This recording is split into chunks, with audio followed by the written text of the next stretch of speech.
Rikthehemi kështu në këtë pjesë të fundit të programit Familja 7. Jemi në vazhdim të serive përgjigje në Zanafill që kemi filluar prej disa javësh me profesor Mortenson. Sot do të ndalemi tek një pikë interesante e historisë së njerëzimit. Kemi folur për krijimin e universit, për krijimin e Tokës, gjallësave në Tokë, krijimin e njeriut sipas imazhit të Perëndis. Dhe çdo gjë në 6 ditë që u krijua ishte e mrekullueshme, sepse kështu thot fjala e Zotit. Perëndia kur mbaroi krijimin tha çdo gjë ishte e mirë. Por njeriu vendosi të bënte diçka dhe të rebeloi kundër vullnetit të Perëndis. E prej andej erdhi mëkati në botë dhe prej mëkatit pastaj erdhi vdekja.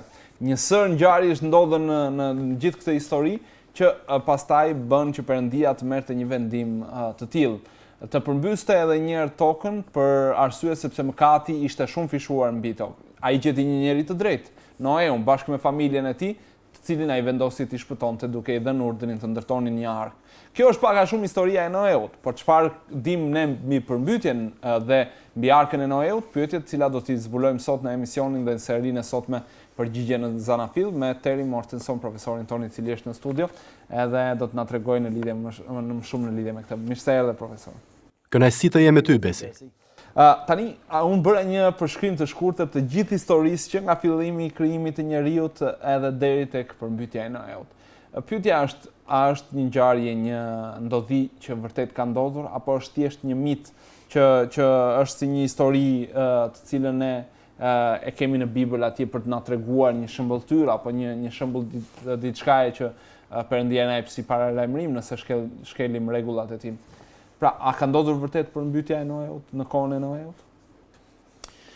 Okay, there's several lines of evidence that leads us to the conclusion that the flood really happened in history. Ka disa prova që na drejtojnë në përfundimin që në historinë e njerëzimit përmbytja ndodhi me të vërtetë. Së pari, Jezusi dhe Pietri ju referuan përmbytjes në kohën e Noeut si ngjarje të vërteta dhe të dy e përdorën përmbytjen si një paralajmërim për gjykimin që do të vijë kur Jezusi të kthehet. Së dyti, ka tradita në mbar botën që e përmendin përmbytjen. Ekzistojnë rreth 200 histori për një përmbytje të madhe në grupe të ndryshme njerëzish, disa prej cilëve nuk jetojnë pranë oqeaneve. Dhe prap kemi shumë detaje të Zanafilla që tregohen edhe në këto histori, si për shembull një burr ndërtoi një arkë, kafshët hynë në arkë. Në fund të përmbytjes ai nxori jashtë një pullumb, një zog. And some of them even talk about a global flood. So there's that memory in the human. Disa prej historive flasin për një përmbytje globale. Pra, është ky kujtim në familjen njerëzore të ngjarjes historike. Historitë e tjera janë kujtime të shtrembëruara. Të dhënat e vërteta janë shkruar te Zanafilla. Por çdo kush që e ka lexuar Biblën e di që ka materiale të ndryshme në të. Ka poezi, shëmbulltyra, vekime profetike, letra. Por 2/3 e dhjatës së vjetër dhe 1/3 e dhjatës së re është histori. 1/3 of the New Testament is history. And Bible scholars have studied very carefully and Studiuesit e Biblës e kanë studiuar atë më shumë kujdes dhe kanë zhvilluar një kriter për të përcaktuar se çfarë lloj materiali është, por është e dukshme për çdo lexues të kujdesshëm që ka lloje të ndryshme materialesh. Dhe Zanafilla ka të gjitha karakteristikat e tregimeve historike hebraike. Nuk ka karakteristikat e poezive historike hebraike, te psalmet apo Jobi. Dhe kur Jezusi tregonte një shëmbulltyr, zakonisht autorët e Ungjive shkruan. Jezusi tregoi një shëmbulltyr duke thënë: kjo e bën vigjilent lexuesin që ishte me të vërtetë një zonjë që humbi një monedhë. Kjo është histori, por Zanafilla është shkruar si histori. But Genesis is written as history. Po sa i përket përmasës së përmbytjes, a ishte një përmbytje globale që e përfshiu të gjithë botën në të cilën ne jetojmë, apo ishte thjesht një përmbytje që ndodhi në luginën e Mesopotamisë, midis Tigrit dhe Eufratit, dhe është përdorur e egzageruar në tekst ndoshta për të treguar madhësinë të cilën kishte përmbytja apo fuqinë me të cilën kishte kjo përmbytje? Well, the almost universal belief of the church for the first 1800 years was that it was a global flood. Besimi thuajse universal I kishës për 800 vitet e para ishte që përmbytja ishte globale. Kështu e përshkruan Bibla. Në fillim të shekullit të 19, kur ideja e miliona viteve u zhvillua nga gjeologët laik, ateistët dhe deistët, shumë nga kisha e pranuan këtë ide dhe dha një interpretim tjetër për përmbytjen. Disa thanë që ishte përmbytje lokale në Mesopotami, disa thanë që ishte globale, por ishte aq e qetë sa nuk la asnjë provë gjeologjike. Disa që ishin teolog liberal thanë se përmbytja ishte mit, por ka prova marramëndse të zanafilla që tregojnë se përmbytja ishte globale. Fillimisht kemi qëllimin e përmbytjes. Zoti tha se e dërgoi përmbytjen jo thjesht për të shkatruar njeriu mëkatar, por dhe të gjithë kafshët e tokës, të gjithë zogjt dhe sipërfaqen e vet tokës. Kjo na thuhet e Zanafilla 6.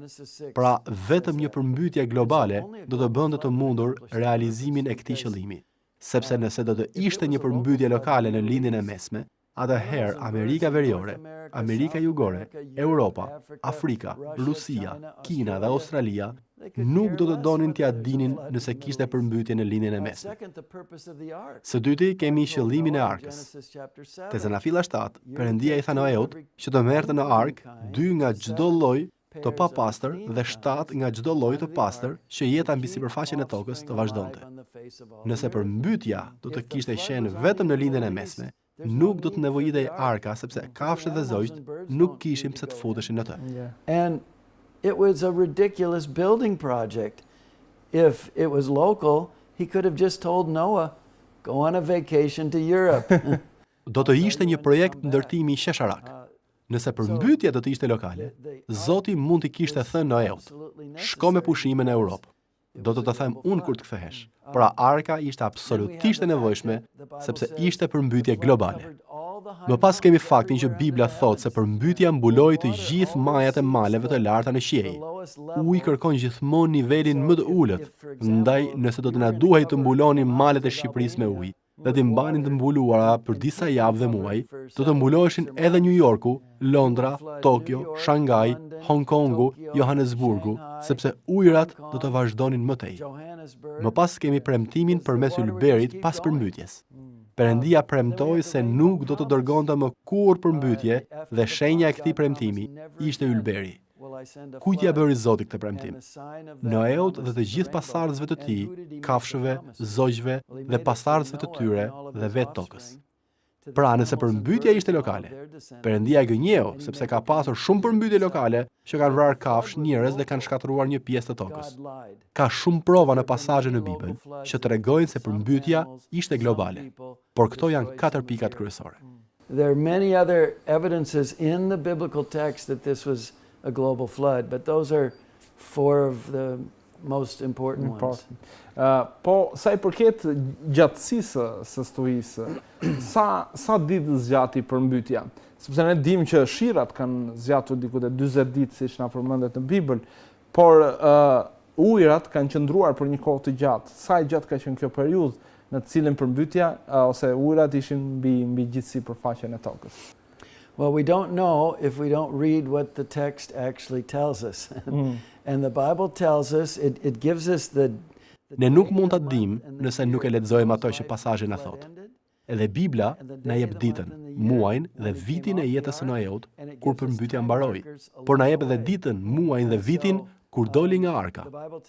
Po ashtu, na jep shënues kohor për më tej. Kur shohim të gjitha detajet, Bibla na thotë se ishin 371 ditë që nga koha kur filloi përmbytja derisa ata dolën nga arka. Zgjati 1 vit.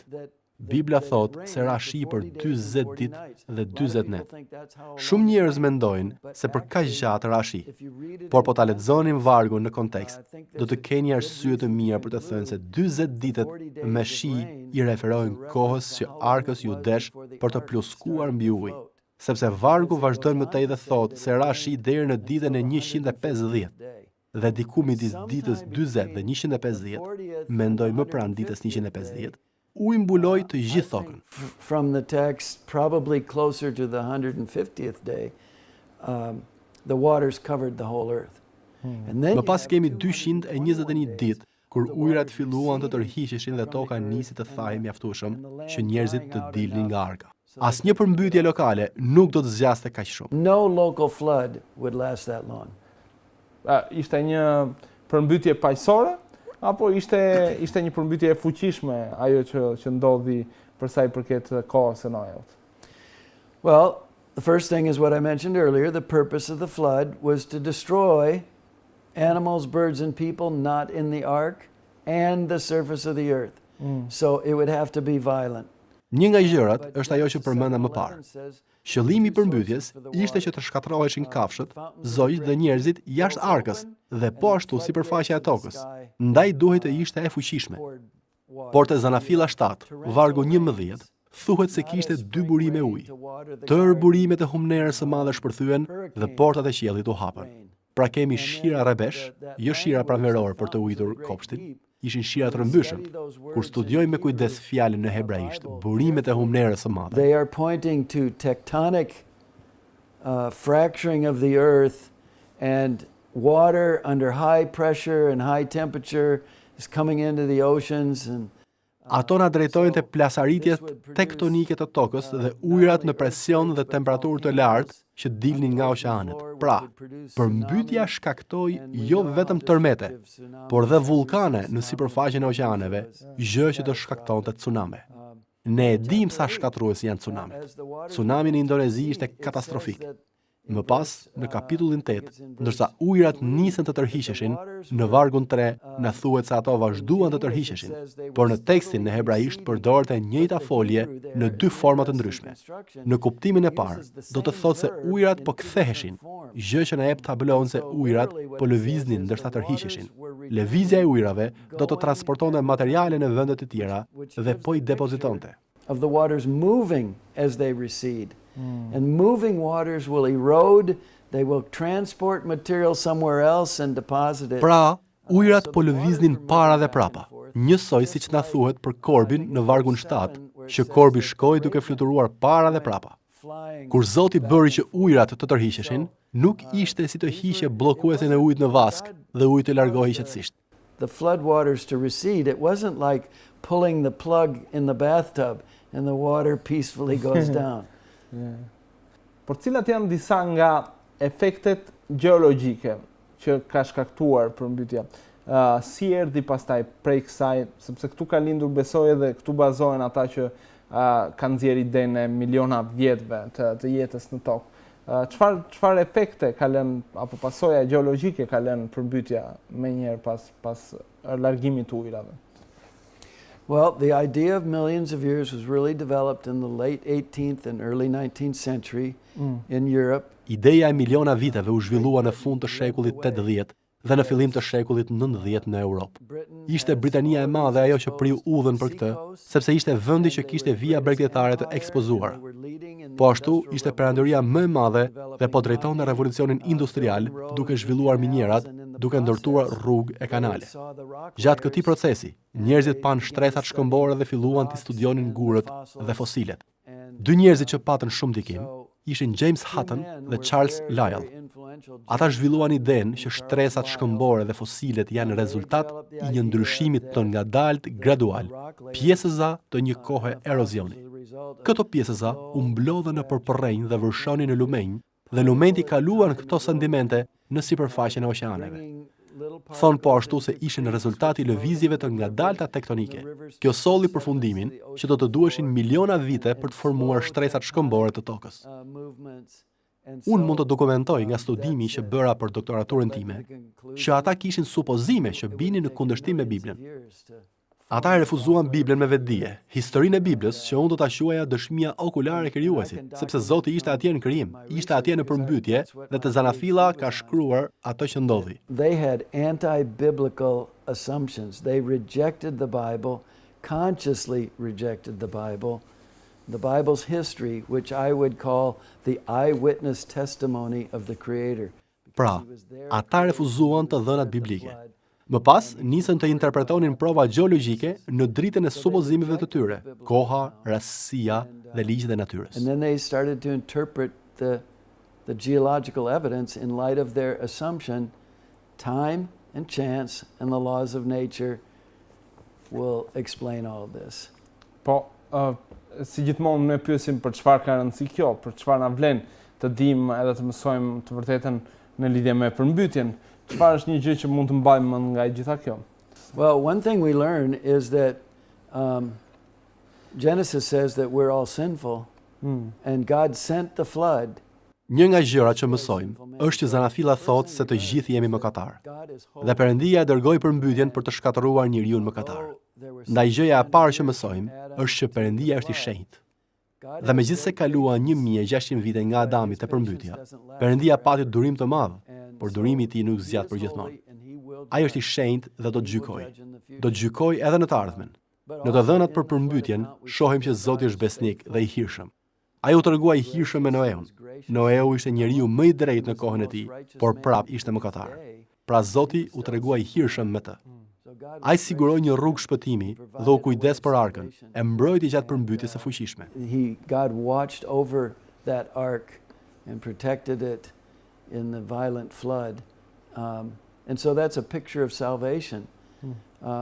There was only one way to be saved. Kjo është tabloja e shpëtimit.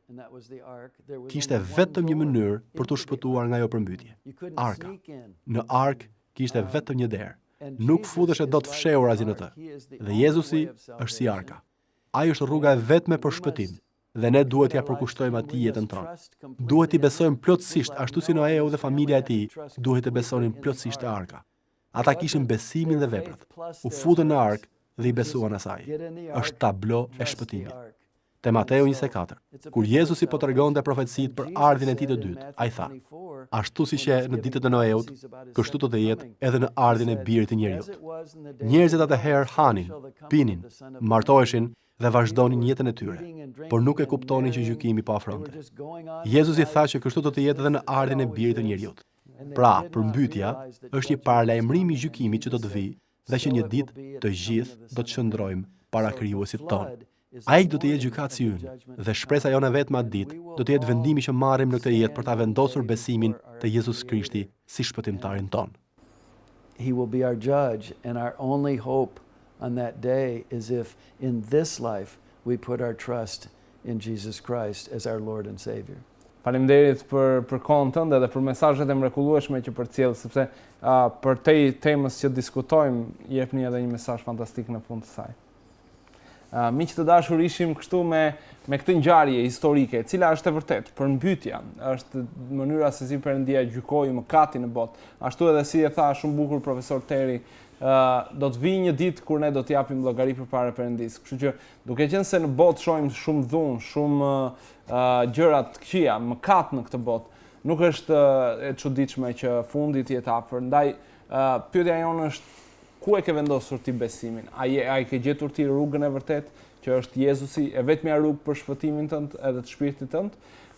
Ne javës tjetër do të ndalemi tek një temë tjetër interesante. Atë që shumë fëmijë besoj e kanë shumë të dashur, dinosaurët. Edhe ne ndoshta e kemi bërë këtë pyetje vetes tona, kanë ekzistuar vërtet dinosaurët, çfarë ka ndodhur me ta, pse janë zhdukur? Pyetje të tilla do t'i gjeni ose do t'i ndiqni në emisionin e javës së ardhshme. Por, gjithashtu, nëse keni pyetje mbi Zanafillën apo përgjigjet në Zanafill, mjafton të shkoni në website-in answersingenesis.org dhe aty do të gjeni mjaftueshëm materiale dhe informacione për sa i përket këtyre pyetjeve. Ne bashkë do të shihemi të dielën e ardhshme në orën 20 të mbrëmjes. Deri atëherë Zoti ju bekoft dhe patshi një javë të bekuar.